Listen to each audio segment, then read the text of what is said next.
عزیز طلباء السلام علیکم۔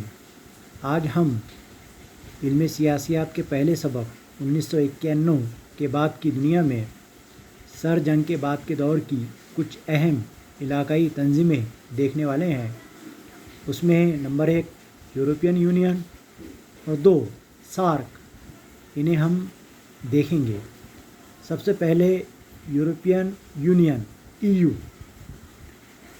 دوسری عالمی جنگ اور اس کے بعد سرد جنگ کی وجہ سے مستقل عدم استحکام پیدا ہوا، جس کی وجہ سے یورپ کے ممالک کو یکجا ہونے کی، ایک جگہ آنے کی ترغیب ملی۔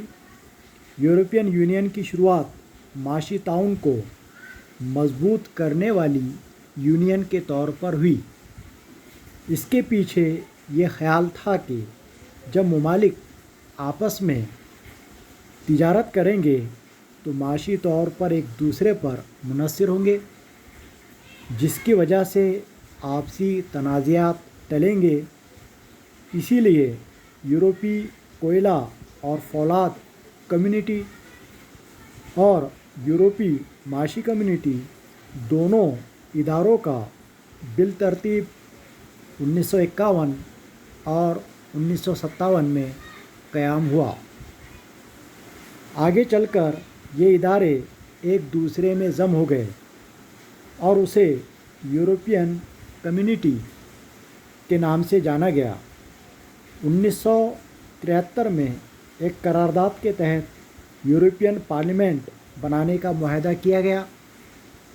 1980 کی دہائی میں یورپین یونین کی منڈی تیار کرنے کی کوشش شروع ہوئی اور 1993 میں یہ عمل پورا ہوا۔ 7 فروری 1992 میں ماسٹرکٹ معاہدہ عمل میں آیا اور یورپین یونین کا قیام ہوا۔ اس معاہدے کی وجہ سے باہمی تعاون کا دائرہ وسیع ہوا اور اس میں داخلی معاملات، عدالتی معاملات، خارجہ اور سلامتی کی پالیسیوں کی شمولیت ہوئی۔ اس معاہدے سے معاشی سطح پر اتحاد ہوا اور یورو اس مشترک چلن کی تخلیق ہوئی۔ یہاں پر آپ یورو کے بارے میں معلومات اور پڑھ سکتے ہیں۔ آگے دیکھیے، یورپین یونین کے 28 میں سے 19 ممالک کی سرکاری کرنسی یورو ہے۔ ان ممالک کو متحدہ طور پر یورو زون کہا جاتا ہے۔ صرف معاشی اتحاد کے نظریے سے شروع یورپی باہمی تعاون کا عمل ترقی کر کے اب آب و ہوا میں تبدیلی، ماحولیات، صحت، خارجی تعلقات، سلامتی اور ہجرت جیسے میدان میں بھی کام کر رہا ہے۔ شینگن علاقے کا قیام یورپین یونین کی بہت بڑی کامیابی ہے۔ شینگن علاقہ میں آپ کو میپ میں دکھاتا ہوں۔ دیکھیے، یہ ہے شینگن علاقہ اور اس کا قیام جو ہے یورپین یونین کی ایک بہت بڑی کامیابی مانا گیا ہے۔ شینگن معاہدہ 1985 میں کیا گیا، جس کے ذریعے سبھی ممبران ممالک کی اندرونی سرحدیں مٹا دی گئی۔ فرانس، جرمنی، بیلجیم، لکزمبرگ اور نیدرلینڈ، ان 5 یورپین ممالک نے اس معاہدے پر دستخط کیے۔ یہ معاہدہ لکزمبرگ ملک کے جنوبی دیہات شینگن میں ہوا، اسی لیے اسے شینگن علاقے کا نام دیا گیا۔ شینگن ویزا یورپ میں ہر جگہ استعمال ہونے والا ویزا ہے۔ شینگن علاقے کی کوئی سرحد نہیں۔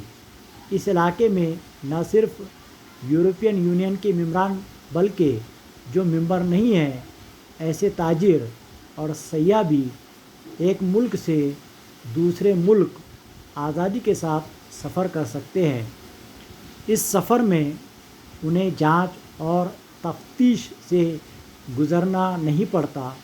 فی الحال یورپین یونین کے 28 میں سے 22 ممالک شینگن علاقے کا حصہ ہے۔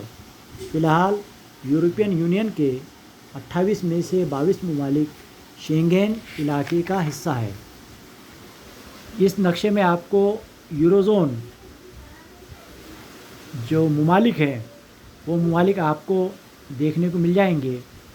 یہ جو نقشے ہیں ان کو آپ بغور دیکھیں اور پڑھیں۔